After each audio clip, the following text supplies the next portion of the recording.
Welcome into the CHGO Blackhawks Podcast. Trade deadline spectacular. Oh, wait, we're a little bit ahead of that. I'm Jay Zawaski with Greg Boysen and Mario Tirabassi. Thanks for joining us. We appreciate it. Make sure you are smashing that like button on the YouTube page. Make sure you're subscribing to the podcast on your podcast app and all those great things. Got a big show today. We're going to talk IceHogs with Joey Z, but we've got a little bit of news. Nothing major, nothing earth-shattering, but the Hawks make a trio of transactions. Hey, you like that alliteration there? I always like just did that right off the top of my head. I always like alliteration. Anytime you can throw the alliteration in there. Thank you. Much I appreciate your appreciation. Yeah. Hey, there you go. Appreciation of alliteration is my favorite Train album, by the way. Hey, how about that? We got a Train reference right away in the show. We missed you, Lawrence. I know, I missed you too. Yeah. We like Steven too, though. Now you've upset Steven. Oh, no. See, he's at home and he's upset. Every producer is equally loved in our eyes. Except that one guy. Ooh. Yeah, that one guy. No, I'm kidding. All right, so the trades are, as you're waiting with bated breath, the Blackhawks traded Nicolas Beaudin to Montreal for forward Cameron Hillis. Then they traded forward Evan Barrett to the Flyers for defenseman Cooper Zek. And then in a separate transaction, Riley McKay, who was trying to fight everybody at the Tom Culver's prospect tournament, traded to Montreal Laval for future considerations. Really looking forward to see F considerations in the Hawks jersey again. Mm-hmm. His Heritage Night will be coming soon, I'm sure. he's like Brendan Saad. We just can't get rid of him. No, you can't. He just keeps coming back. But you know, it's the Beaudin one is the biggest, I think, that's for sure. It's a former first-round pick made by he who shall not be named, and a guy who is really struggling to find his place here. So while we get into all these trades, coincidentally, we had Joey Z booked for the show. So who better to talk about the Rockford IceHogs and the new Rockford IceHogs than Joey Z. Joey, thanks for joining us, man. We appreciate it. No, it's great to catch up with you guys as always. Yeah, busy morning for sure among the Blackhawks and IceHogs family, but yeah, coincidence that they must have known that I was coming to hang out with you guys here today. So we were just happy that you didn't get traded before the show. So wait. Hold on. We got a message. Sorry, Joey. You better.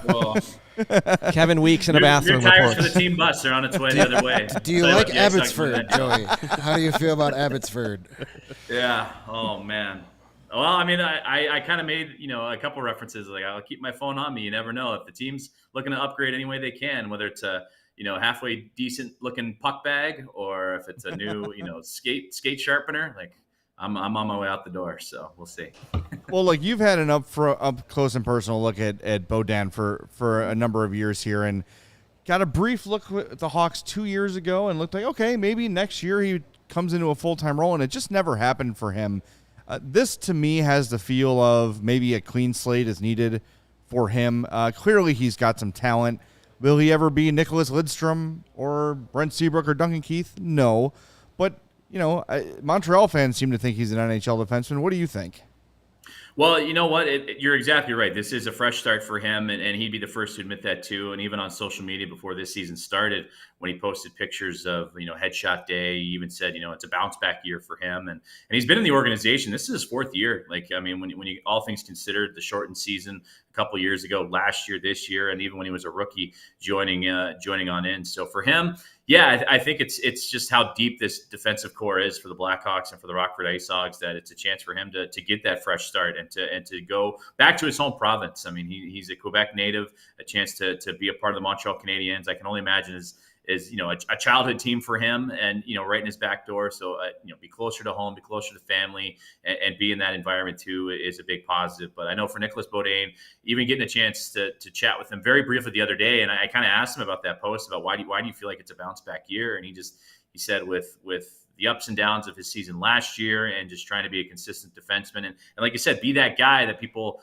want him to be, first round selection a couple of years ago that they saw in him when he was first drafted and those rookie campaigns where he did get opportunities with the big club. So yeah, it's a fresh start for him and a chance to get some big minutes. And with as deep as the Blackhawks depth chart has become in recent years, especially at the defensive position, it's a chance for him to get those minutes that he's looking for.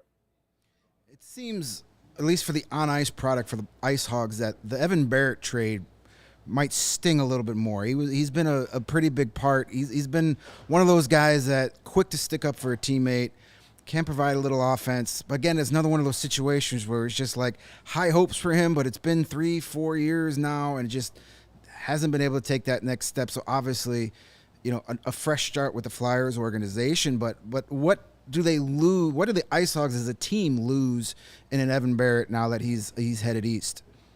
You know what? Evan was a guy that, he'd give you the shirt off his back. Like you mentioned, he'd stand up for his teammates. He was always quick to get into scrums. But he played with grit to his game. That was his style all the way through, whether it was battling in the corners, camping out on top of the crease. This is a guy that most of his goals, when you look at some of his highlights, that he had to battle to get to those positions and get those opportunities. They weren't the finesse plays that you might want to see from your top guys. But for Evan Barrett, I think the IceHogs lose a little bit of that grit too. But also with what Coach Anders Sorensen's been saying, this is a team that's playing with pace and playing with speed versus an outworking, a hard-nosed team that's been of years past. So with that mixture too, and you get a guy that's a sandpaper style guy like an Evan Barrett, when you try and throw him into a mix that might be, a little bit more speed, a little bit more finesse, a little bit more go to the game, he might be, a part of a mix that just, that's not where it's going to fit for him. But you're absolutely right, and it's kind of just like the Beaudin trade too, where it's a chance for him to have a fresh start too, to go to the Philadelphia Flyers organization. He's a Bristol, Pennsylvania native, so kind of like Nicolas, he gets to go back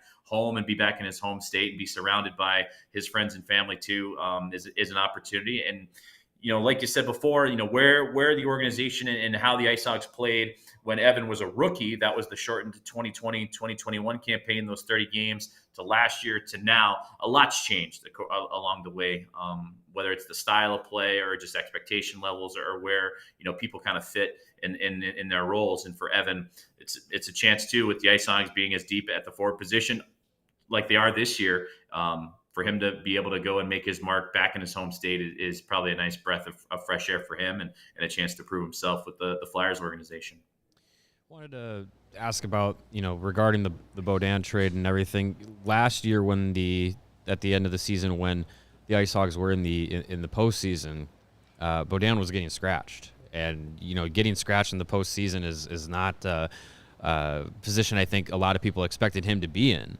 And then you come into this season, and the IceHogs they already have a lot of young defensemen that, in some people's minds, had kind of leapfrogged him in the depth chart. They bring in a guy like Adam Clendenning on an AHL deal who's got a lot of experience. He's a veteran presence, can really help that team develop. What has the defensive rotation been like with some of those guys, and how do you feel like that may have impacted Beaudin's playing time and opportunity with the club?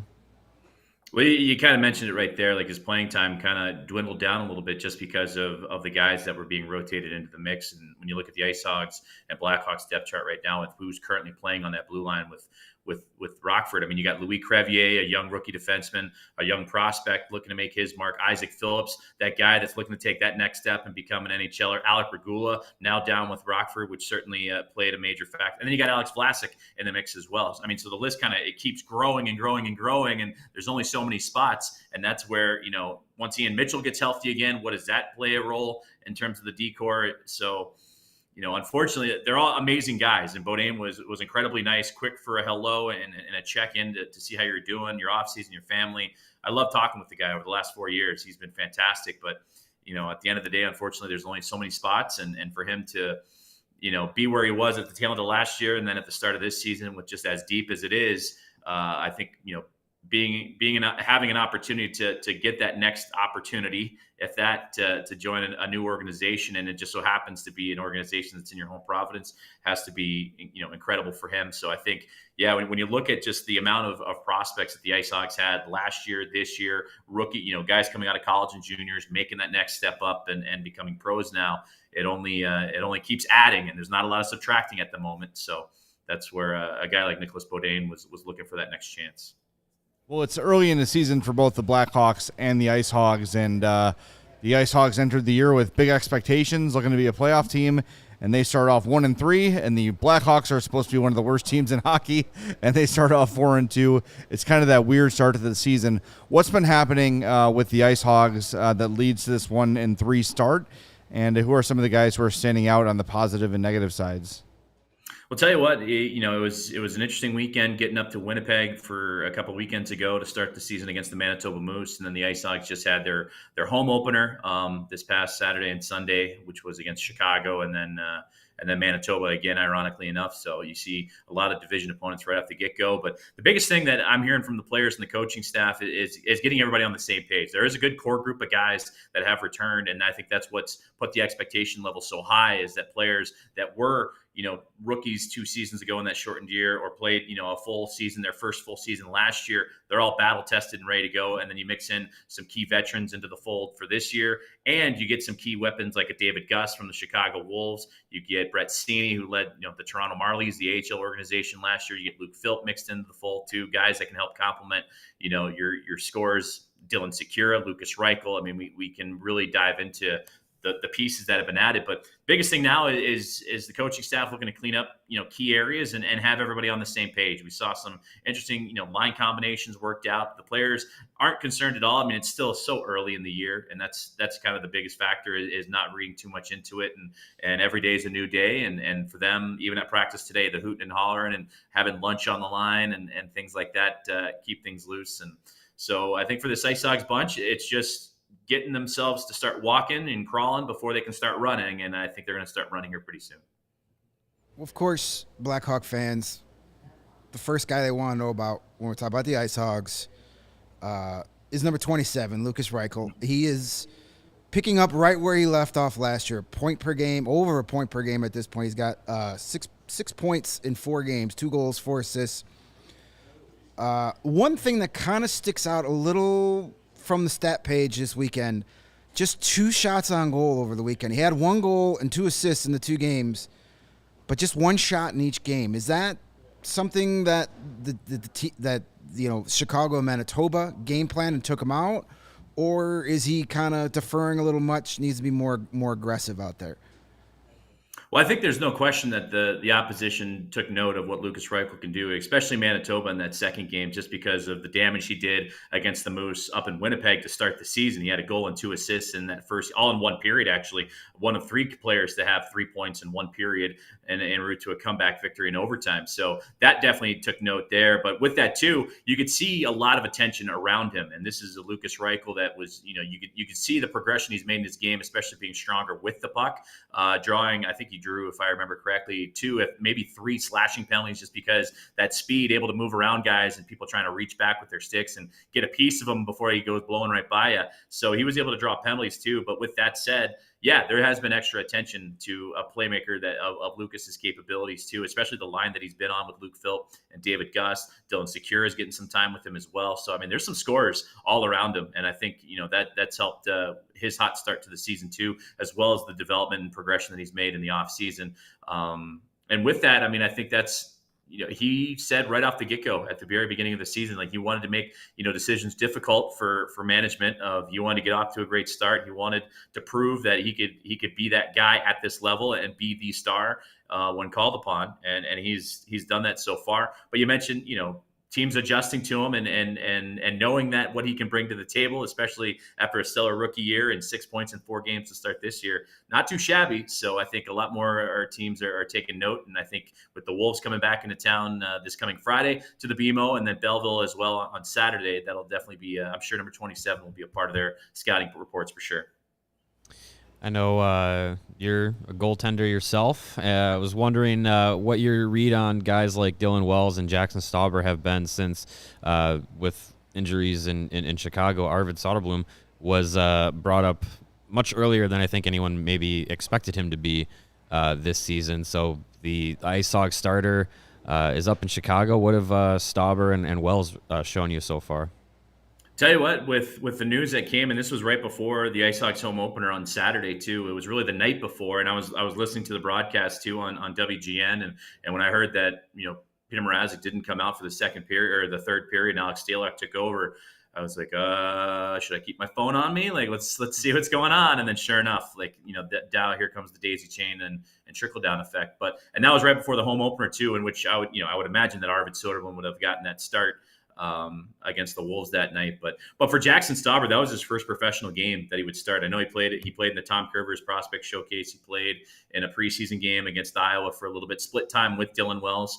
But for Jackson, I mean, that was his first taste of what the pro game has to offer for him. And he looked strong. Like he looked like he was tracking really well, and it was just a matter of adjusting. And then for Dylan, he's got AHL experience. And it was a chance for him to come in against Manitoba the very next day and to kind of help out. And I think that's something the IceHogs are going to have to lean on is those two guys. And for Jackson getting involved in the pro game and learning on the fly. And then for Dylan Wells tapping into his pro experience and what he's learned primarily at the ECHL level, but coming up and playing some games with Bakersfield. And then last year, even got some time with the Chicago Wolves too during their incredible season to win the Calder Cup. So for these guys, it's their net, and that's what's gonna be like moving forward. And yeah, for Arvid, it's a great opportunity. I think this is something that he talked about at numerous times during the preseason, and even that first media day that we had with him, is that he felt more and more comfortable as the season rolled on along. The one preseason game he played for the Blackhawks against Detroit, earned the victory against the Red Wings, looked incredibly calm and collected compared to maybe the last time we saw him in a Blackhawks uniform, which was around New Year's, when he played against Nashville and Calgary. So you can see that the physical preparation he's taking, just because of the workload that he experienced last year, his first pro year in North America, as well as the mental workload that he was able to handle too. And the fact that he might be getting some opportunities here in the near future with the Blackhawks is exciting, especially, down in IceHog land, where you love seeing guys thrive, especially, with their history of goaltenders going up from Rockford to Chicago throughout their history, really, especially in recent years. But but for Jackson Stauber, it's an opportunity for him after 3 years of college hockey to jump right into the mix and get going, and then for Dylan Wells to be that support system when called upon.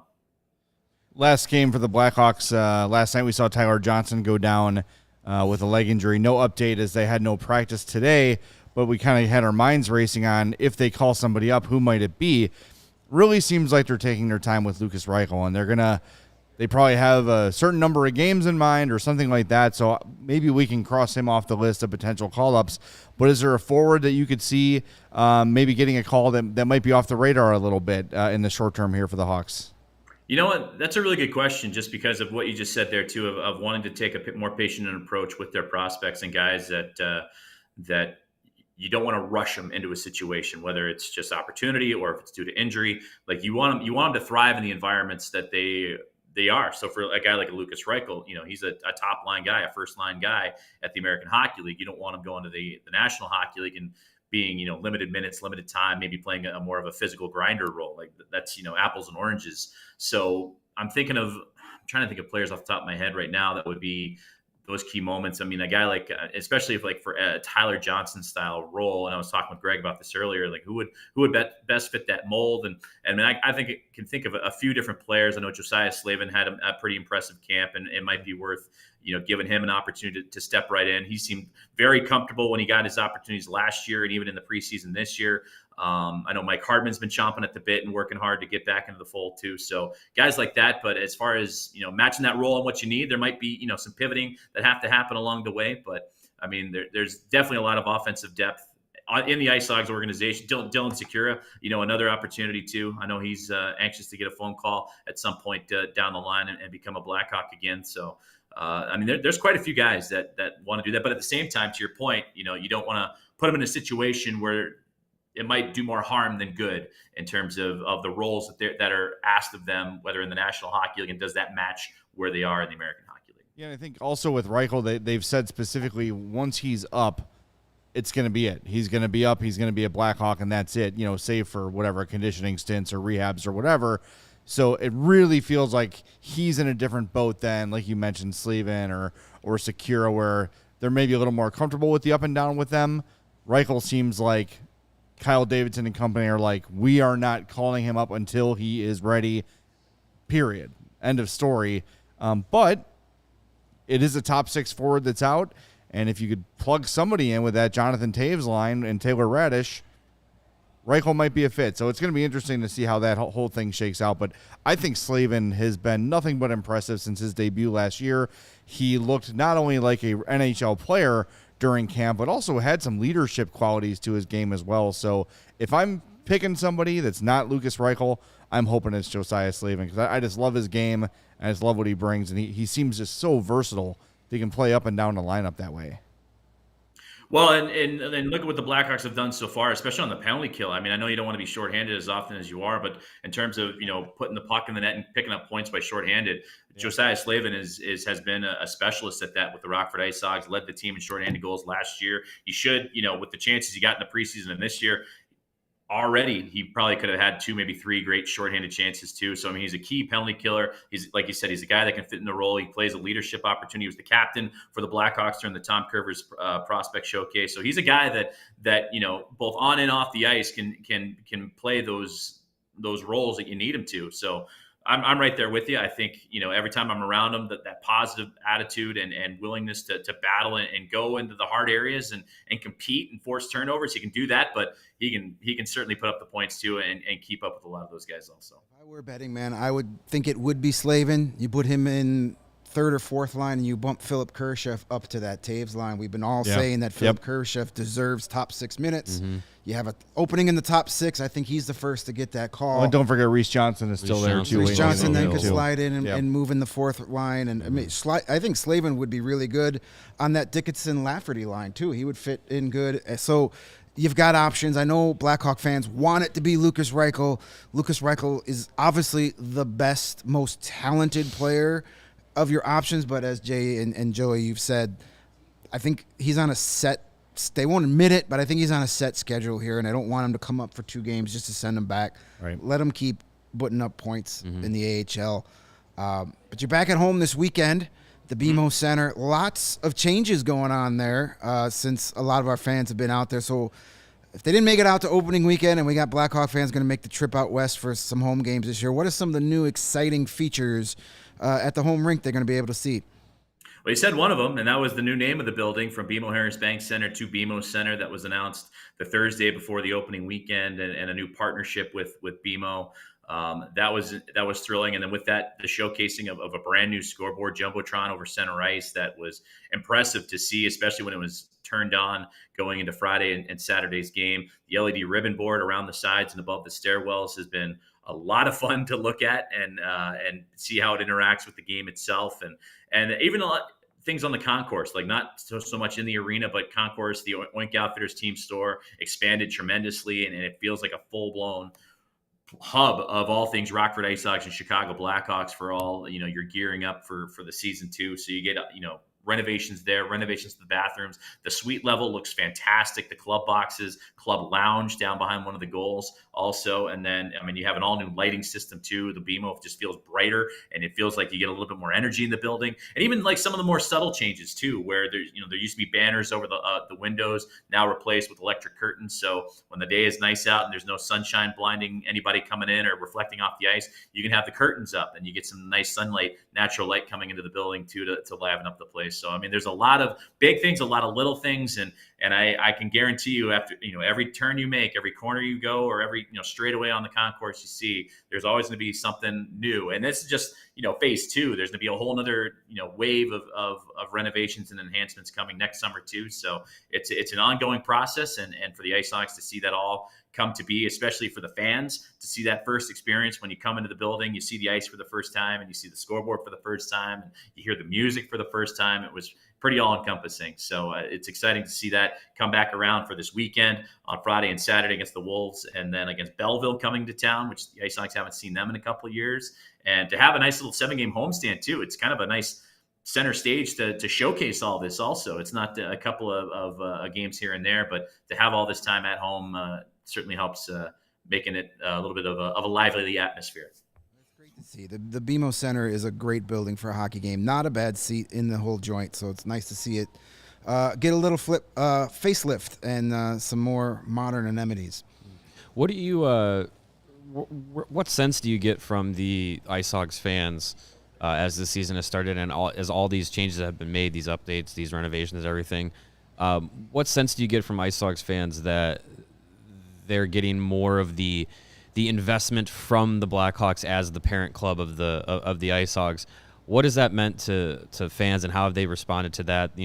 This investment in the facilities and kind of really giving the IceHogs the proper attention as a minor league affiliate, as a development center, and not just a hub for all the players that just didn't make the NHL roster. I mean, it's especially when you see just the upgrades that are forward facing to the fans, and the scoreboard being one of them. Even the season prior, when you had a new ice surface placed in and the concrete placed in, because it not only just benefits the IceHogs, it benefits the building in the city. So the next concert you go there, Disney on Ice or Monster Trucks or whatever you have coming through. I mean, it supports the community at large, not just the Rockford IceHogs. And I think for the fan base and the Rockford community, I think they really saw that firsthand because of you could physically be a part of it and witness it, and it's a tangible object that you can process with your own senses this past weekend, and it'll continue to grow throughout the years too. And then especially with more and more happening and more renovations coming, that every time they come to the BMO, they'll see more progression being made. And I think the team did a great job of doing that over the summer, just, not step by step, but just updates throughout the summer of what's going on at the BMO. If you drove downtown, you saw a lot of cranes and construction workers floating around the building, working on the outside of it, the inside of it. So, I mean, there's a lot of steps being made to improve that facility and then on, behind the scenes with locker room renovations, referee room renovations, medical room renovations. It was a big step forward for the players, for the coaching staff, for everybody on the support staff too, to get that firsthand look of the investment and knowing that this has the full support of the city, the state, and the Wirtz family and the Chicago Blackhawks is very reassuring and exciting. Awesome. Joey, we appreciate your time, man. Thank you so much for joining us. I'm going to read your bio here. We only have a half hour left in the show. Broadcaster, PR, digital media. You basically do everything for the IceHogs. So if you've ever been to an IceHogs game day, like an hour before puck drop, this man does everything. Like makes the nachos. He's an entire PR staff wrapped up in one guy. I try, but I want you guys. But we're so fortunate, and I personally feel fortunate when Greg's been out numerous times, Mario's been out numerous times. Jay, we got to get you out and come hang out with us too, just because we want you to have a great experience too, right? Like if you're covering the team and wanting to be a part of that atmosphere, I know me personally I want you to have a great time, and just like I want to have a fun broadcast and so forth, but. No, it's the opening weekend's always crazy because you're trying to pull. Some of the production teams and we were trying to run microphone cables and everything. I probably shouldn't have worn a tie as early as I did that day because it definitely did not stay very clean.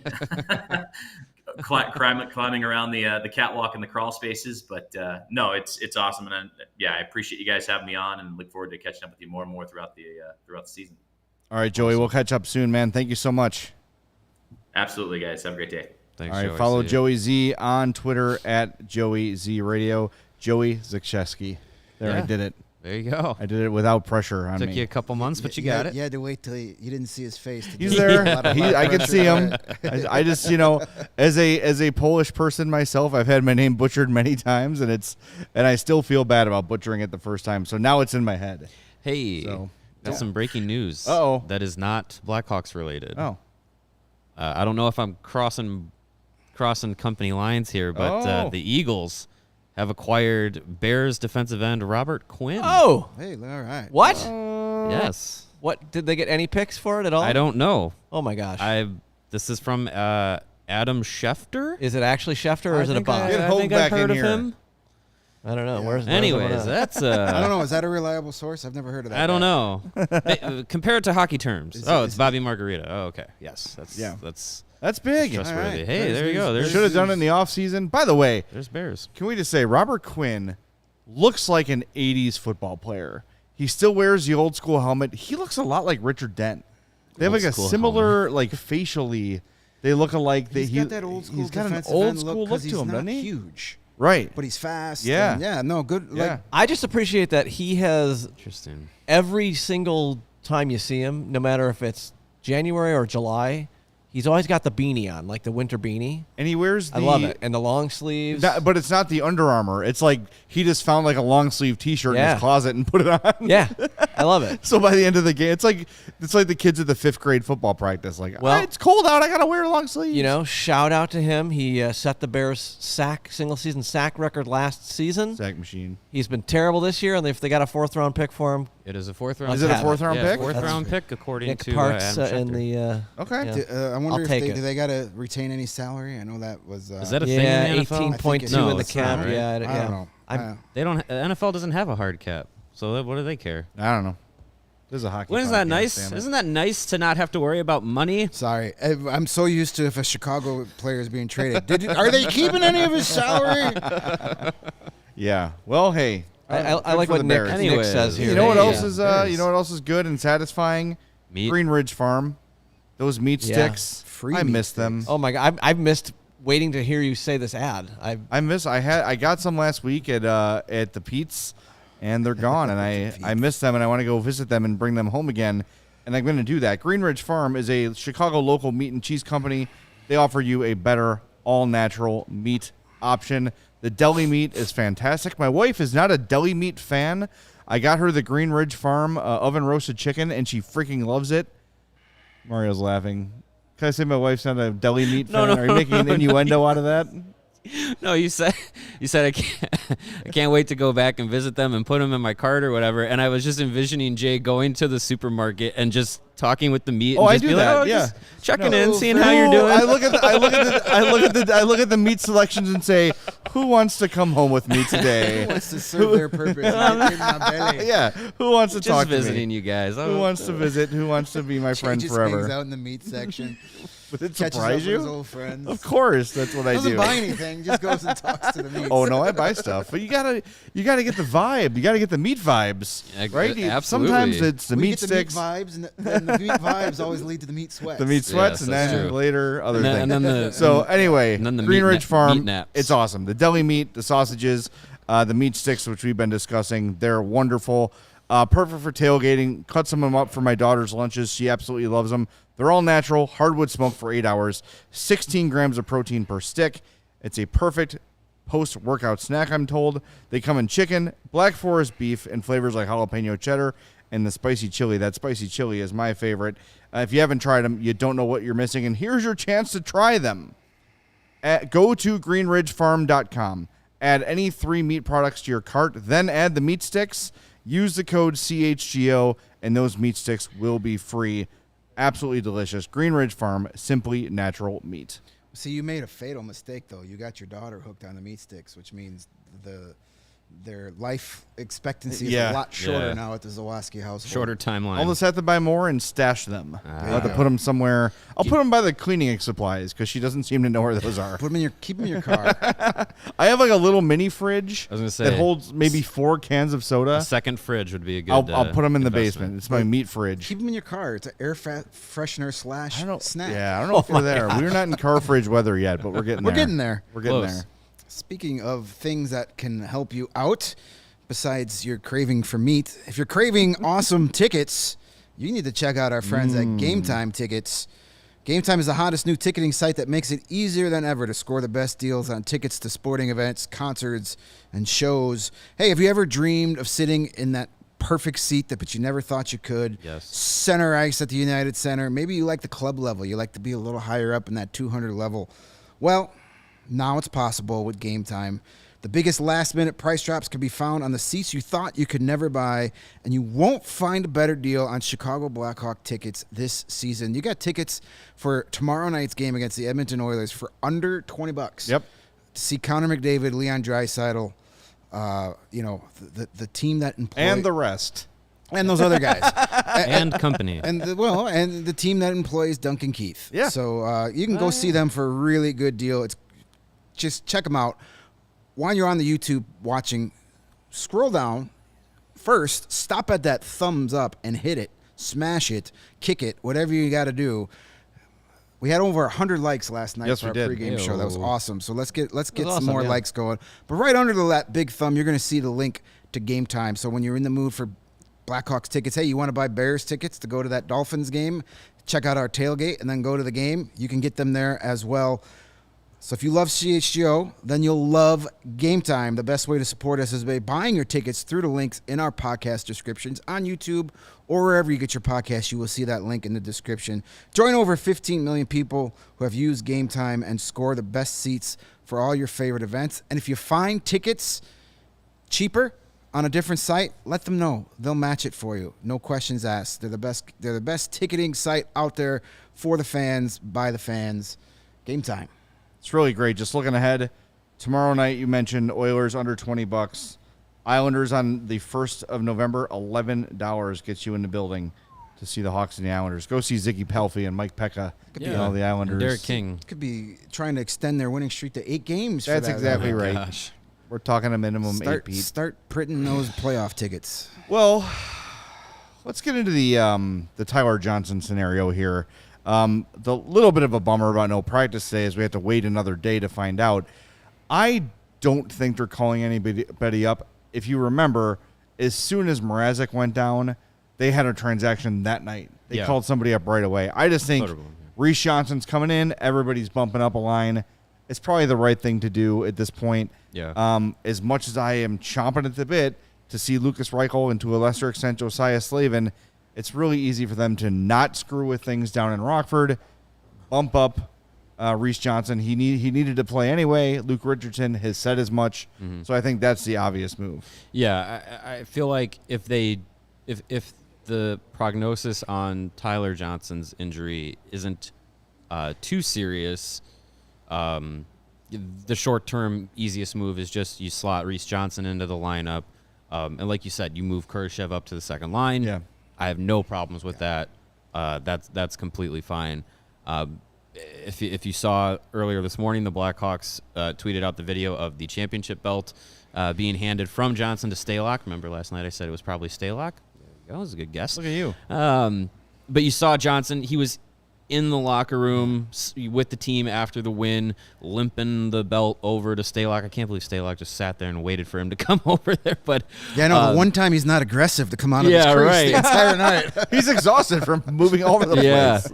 My favorite comment last night is one day Greg said he's going to get a penalty from sliding out of the crease and out of the trapezoid at some point. He almost did it. I know. He was like this close. He's going to do it. Yeah. But for Johnson to be in the locker room, be there with the team, makes me think that it's probably nothing too serious, because if it was, he might have been in the medical area, right, getting treatment or getting examined by doctors or whatever. So hopefully that's a sign that maybe this is a short-term minor thing, and he'll only miss a handful of games at that. And the fact that they're home so often, they only have one road game in the next week or so, and that's Saturday in Buffalo, and they come right back home. So that could be a good thing too. And plus, you also got to remember, Boris Tkachuk is skating in non-contact, so he's probably another week or so away. They haven't been cleared yet for game time, but he's another guy. Again, Reese Johnson, Boris Tkachuk aren't guys that are going to make up for the offensive production, but you give Philip Kurashev that chance in the top 6 line, which everybody's clamoring for, and he deserves it. So put him up there with Taves and Radish, and then you can put Reese Johnson maybe 4th line, maybe put McKenzie Entwistle with Lafferty and Dickinson. That could be a kind of good. I wouldn't mind that. Yeah, I mean, those are 3 guys. They could all take draws. They could all move around. Versatile line, high energy. They play similar styles. Yeah, Entwistle's been really good on that 4th line. That 4th line's been great too. The bottom 6. Yeah, with Kara and Blackwell. Yeah, I mean, the bottom 6 for these first 6 games. Anybody outside of Chicago will look at the names and will be like, Major League. Who the hell are these guys? Right. But for what they lack in superstar ability, they make up for in effort and just they play the balls off every night. Working every hard. shift. Not a shift off by those 6 guys. And it's paying dividends. I went back and listened to the full podcast from last night because I was at the game. I missed the first half of the discussion. But I really did like what you guys said at the beginning and agreed with. It is early, but this team has an identity, and they adapted to it very quickly. We might not have seen it against Colorado, but the second game of the year against Vegas, a 1-0 loss, and how it's translated over the next 4 games, and especially in the wins. This team has an identity, and it aligns perfectly with what Kyle Davidson wants the team to be and what Luke Richardson wants it to be. And I don't think a lot of people, including probably the 3 of us, expected that to happen instantly. I thought it was going to be a season-long progression of, hey, they're getting it, small steps. Now we're seeing it, but it's like right away. It's like, oh, this is exactly how these guys are supposed to play. and how they are meant to play. And I heard your assessment last night too, about where this team is, where Luke Richardson has gotten this team already, and how simple the game can be. And it's just so refreshing to know that what Davidson is doing, people are saying, oh, there's no direction, there's no plan, he's just, this guy 2.0. No, it couldn't be more different. He has a opposite. blueprint, he is sticking to it, and early returns, it works. Well, look, we have discussed a lot in the offseason, and since Kyle Davidson took over, even as an interim, that he's trying to build a certain kind of team in a certain sort of style with the Lafferty types, the Radishes, the Kachuks, north and south guys that finish checks, guys that play hard. But it's not just that. It's also when you bring in players that play that way, you're also bringing in guys that are coachable, that are typically good teammates. When you see guys battling every shift, they're not just battling for themselves or for their own glory. They're battling for their teammates. Yeah. So if you got a guy who's going to sell out in a corner and go make a play for you, I see Chris is saying it here in the chat, there's no passengers. That's exactly right. Mm-hmm. And it's the same thing where if maybe it's last year's roster, you try to implement the system and some guys are like, I don't know, I don't really know. It's not really my thing. I'm not going to go in that corner. We're not a very good team right now. No, you don't have anyone on this roster that plays that way except occasionally Patrick Kane, but you're even seeing him from game 1 to game 6 now finishing checks, going into corners. It's contagious. And there's also that peer pressure of you don't want to be the one guy not doing it, right? We've said this forever about Jonathan Toews.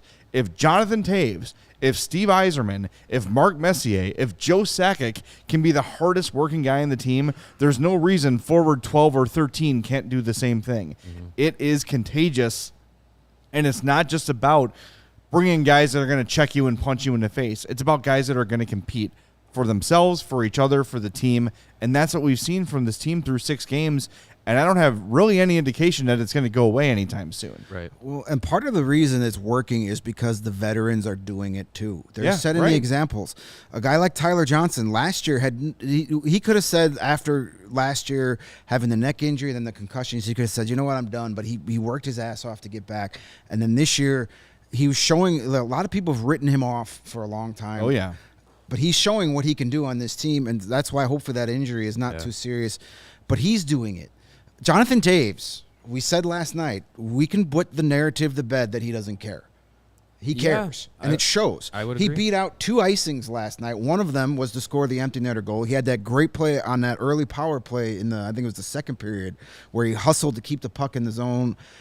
He's showing that he is, like a lot of people just say, Toews doesn't care, he's phoning it in.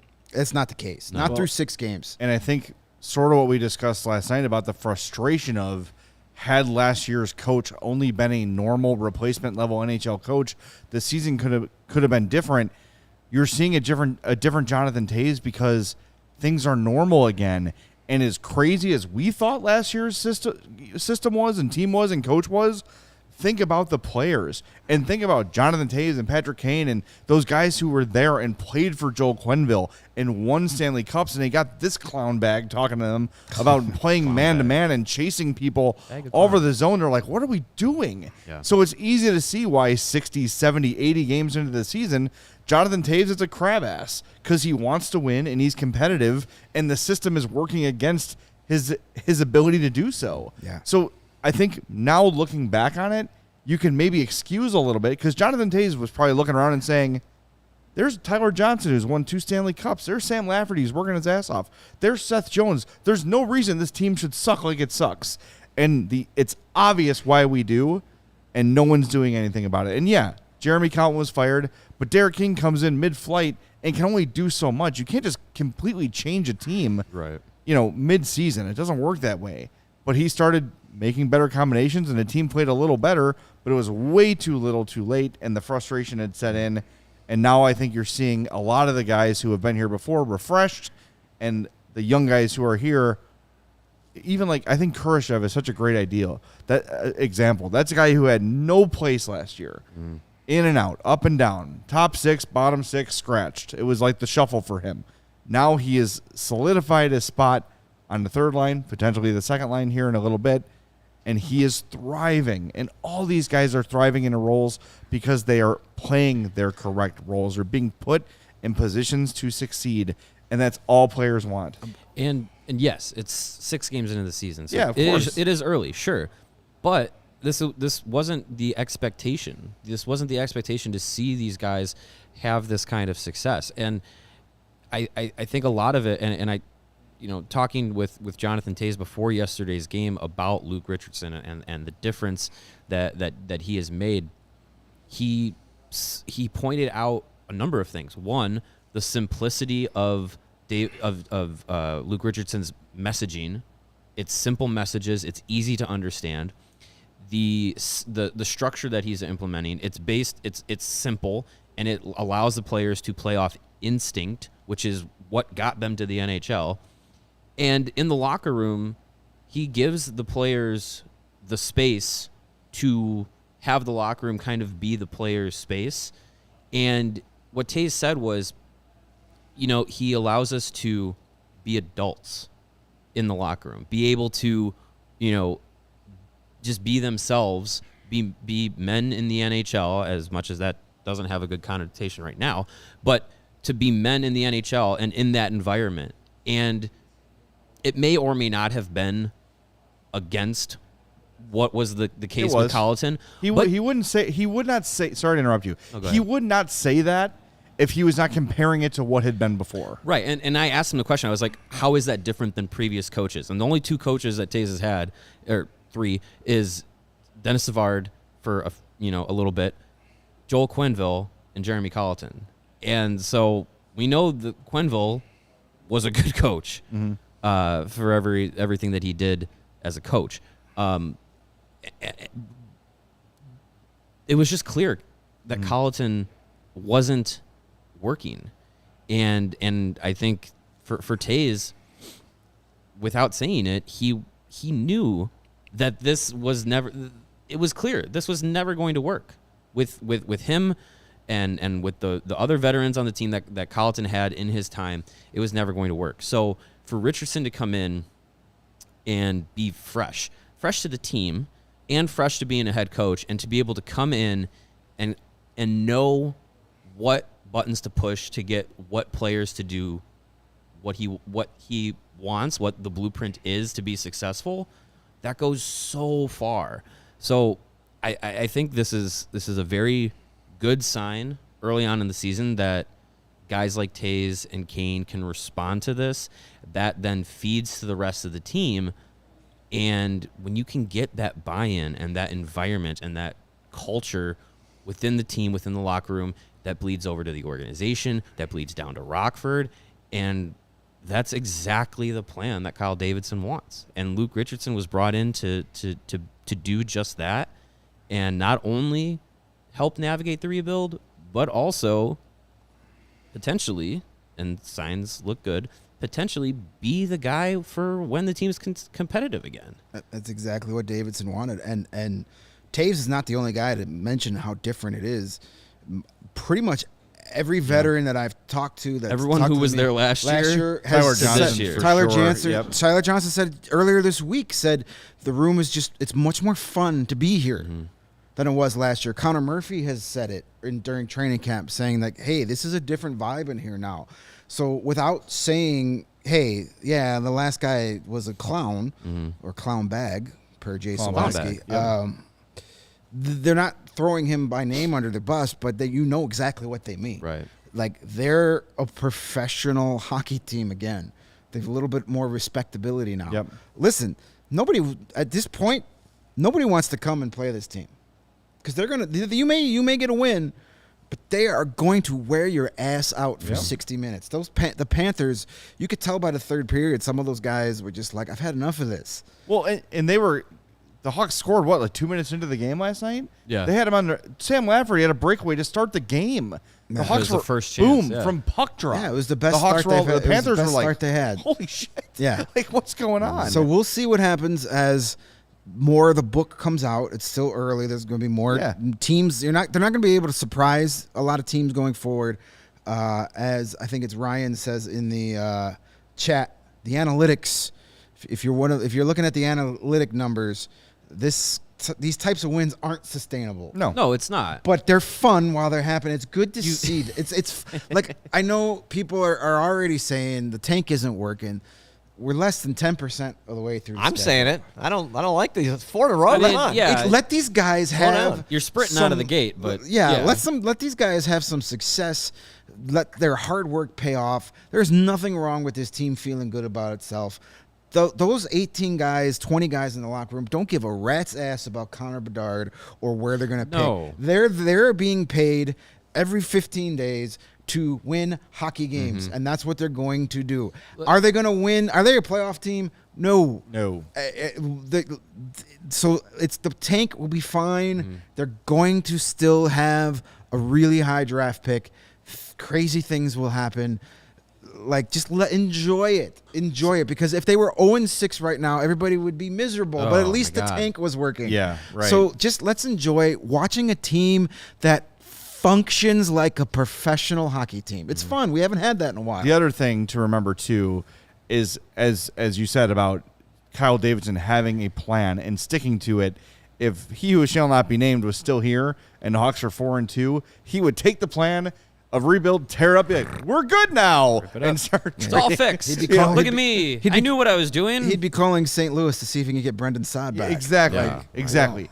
Kyle Davidson is going to, regardless of record, is going to maintain focus on the ultimate goal of acquiring draft capital, loading up for this draft and the 2024 and the 2025 draft and prospects, and having this team be competitive, not just this year, maybe not just, we should try to make a trade so they can sneak into the playoffs.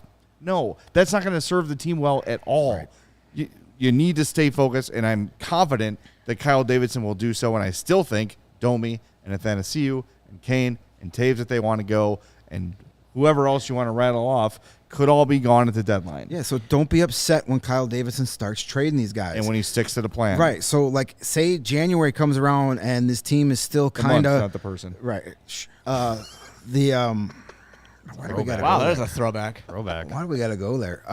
So anyway, sorry. Mid-season, and say the Hawks are like, 6-7 points out of a wild card spot, and he starts trading away guys. Don't get mad. No, that was the plan all along. Yes, this early season success is not going to change Kyle Davidson's plan 1 second. I mean, I agree, but I was talking with Phil Thompson last night ahead of Luke Richardson speaking to the media, and we were talking. I was just like, in what crazy scenario? What if you get to late January into February, and the team's in a playoff position? Like, what if they sustain this? Just saying.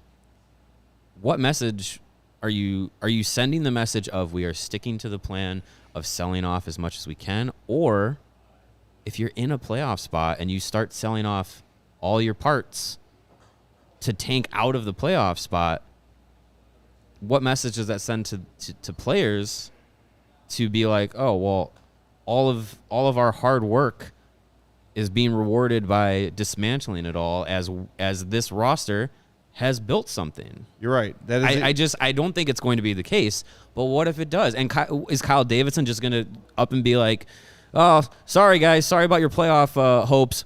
It's tough. See ya. I know it's tough, but you got to be heartless. And the way we have discussed this team is we look at this roster now and say, who on this team right now is going to be here when the Hawks are relevant again? I agree. You could tell me literally no one on the roster right now will be there when they're that could be true. Not a single player. Yeah, I hope Kurashev's here. I hope Lafferty's here. Whatever. If Patrick Kane wants to sign a new deal, cool. But there is a very realistic scenario that when the Hawks are ready to win again, not a single player from this roster is on the team. It's possible, yeah. Well, we've learned in, what is it, 7.5 months, Kyle Davidson got the job full-time, the day before our launch. So we kind of go hand in hand. Yeah. We've learned in the 7 months, Kyle Davidson will make those tough calls. Kyle Davidson will make the unpopular moves, gleefully make the unpopular moves if it falls in line with his vision of this team. So, yeah, it's a crazy what if scenario. Chances are we don't have to worry about it. But unlikely. What if? I still think he says, "I'm sorry, I told you guys." Hey, they would not have made this rebuild, ready to work ad with the poor man's Al Bundy had they decided to be like, "Oh, never mind all that. The rebuild's done. over." Hashtag Use work's the done. word rebuild in their marketing. They're not going to just say, "Oh, Yeah. well, we got a 4-game winning streak in October. Let's trade for Austin Matthews." And if they Right, do, right. it is a failure. yes, You stick to the got- plan. Stick to the plan. And I think they will. They know what they gotten. They are built for the long, big picture here, and a little early season success is not going to derail No, I Kyle Davidson. And even I if they agree. are 4 or 5 points out of a playoff push come February, they're still going to make those trades. if you're out of the playoff push, absolutely you sell out. Even if it's a point, you sell it down. I'm just thinking about it's February 10th, and they're solidly in a wild card spot or something, and then you say, "All right, fire sale." White Sox did it. Are you? I don't know. Maybe I'm just thinking too much from the organization I standpoint. just don't know but I just think to whom do you owe the loyalty? fans, people who are buying tickets. I mean, if you think about They're going to come back when you're in the playoffs, no matter what. Sure, but think about what Patrick Kane said last night. He's saying like we notice the empty building, we notice the empty seats, and we're trying to get this in the locker room. They are trying to get this team to be exciting for fans to come back again and make believers out of the city of Chicago. And if you completely unrealistic, but I'm just saying, if you are in February, you are in a playoff spot, you have the UC back to 18, 19,000 people. Things are going well for this season. And then you go, okay, well, that was fun. Everyone's gone. You probably at that point, if you're coming from a playoff spot, let's say, you're not tanking down into Bedard range. You're not. Even if you sell everything off, that's too much. That's too much space to make up. So do you just stick it to the fans and say, I know we said rebuild, but we're in a playoff spot. Well, we said rebuild, so everyone's gone anyways, and you tank it down. Like, do you? It is. It's such a. It is a very difficult pill to swallow. However, Yeah. if you don't, you're walking away from how many assets that you would get for Kane, Taves, Athanasiou. Yeah, I know. Domi. It would be negligent to do that. And the way you handle it is you say, look, we overachieved. That is a representation of our coach and what he's been able to implement. He gets the most out of these players. We cannot stray from our vision. We have done our analysis. We have deemed that as much better as this team's playing than we expected. We are still not good enough to win a Stanley Cup. We're not good enough to take down Colorado. They're not. No. There's no chance in hell. A first Fantasy round world, exit does nothing for this it does team. nothing. This picture. It does nothing. It hurts them. It does. It would be negligent to do it. And I think March 4th or 3:01 p.m. on March 3rd when the trade deadline passes, Kyle Davidson sits down and says, I know that was a tough pill to swallow for the players. I know it was a tough pill to swallow for the fans, but we need to look forward to the next, not just this year, not just next year, but the next decade. And the only way for us to get to the next Blackhawks dynasty is to do it this way. And I assure you that I'm doing everything I can to make that happen. And if I fail, I will be fired. But this was the best thing to do for the organization at this point. We have to be realistic about what this team really is.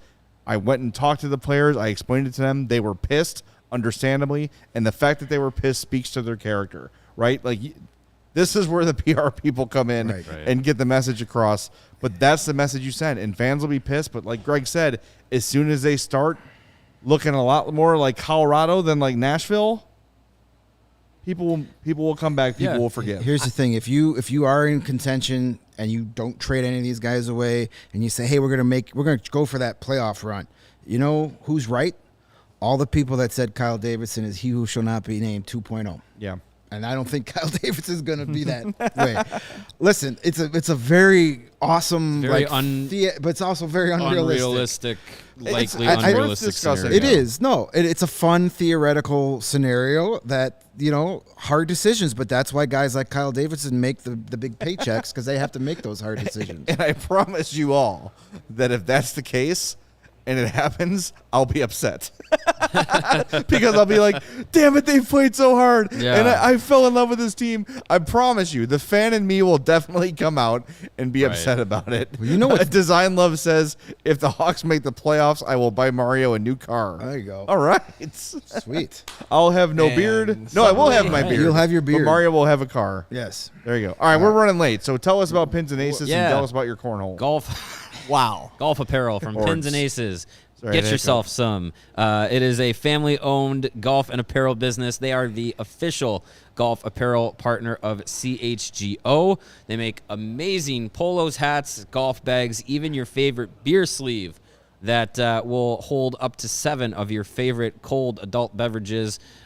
Keep them cold for your entire round, which is perfect out there on the golf course in the warm weather. So if you're going down to Florida or Arizona for all the Midwest snowbirds, you're going to be looking good on the course with some Pins and Aces gear and keeping refreshed with that beer sleeve. Go to pinsandaces.com, type in the promo code CHGO, and you're going to get 15% off of your first order and get free shipping. Again, that's pinsandaces.com. You know it's not a hard pill to swallow? Flintstones chewable vitamins. Those Xanax. and some cornhole from Chi-Town Cornhole. I hope you're not. Hope you're not eating that corn. It's corn. Chi-Town Custom Cornhole, the #1 cornhole provider for Chicagoland and Illinois since 2007. Their signature box-style design can be digitally printed, covered in vinyl, and painted. Their cornhole boards come with built-in drink holders, which is so awesome, recessed in the back of the boards, LED lights that light up the hole in case you're having problems finding it, and exterior handles, easy for carrying, and also handcrafted scorekeepers, a little abacus thingy at the back, so you don't even have to remember numbers in your head, because numbers are hard. The less math, the better. Absolutely, especially when you've got a beverage in your hand and you're throwing bags. Chi-Town Cornhole, they are veteran-owned and operated. They can ship anywhere and also offer local pickups for those in the Chicagoland area. They specialize in corporate designs for your company's next marketing or social event, wedding gifts, and gifts for all occasions, and especially for tailgaters and backyard barbecues. Speaking of tailgates, November 6th, Bears, Dolphins, Roosevelt, Michigan, 8 a.m. to 12 p.m. You know what's going to be there besides all your favorite CHGO personalities and a lot of great Bears fans? Beer. Our Chi-Town that cornhole boxes too. will be Yeah, there. right. You can give them an old test drive before you buy them at the official CHGO tailgate November 6th before the Chicago versus Miami professional football contest. You already said Bears and Dolphins. I know. Well, Got to cover our ass. Exactly. So go check out their website, ChiTownCornhole.com. Make sure you follow them on Instagram at Chi-Town Custom Cornhole Boards. And then also go over to allchgo.com and buy your tickets for that official CHGO tailgate on November 6th. It's going to be fun. All right. Be good. Thanks, everybody, for tuning in. I see nearly 100 people on the YouTube channel now, but somehow I don't see nearly 100 likes. Hey, now. Let's change that. If you're about to log off as we wrap things up, before you exit out, please hit that like button for us and make sure you're subscribed to our CHGO Sports Tell your friends. YouTube channel. All right. Thanks to Lawrence for spinning the dials today. We are brought to you by DraftKings Sportsbook, America's top-rated sportsbook. Download the app and use promo code CHGO when you sign up. For Greg and Mario, I'm Jay. We'll be back after Blackhawks and Oilers tomorrow night on the CHGO Blackhawks Podcast.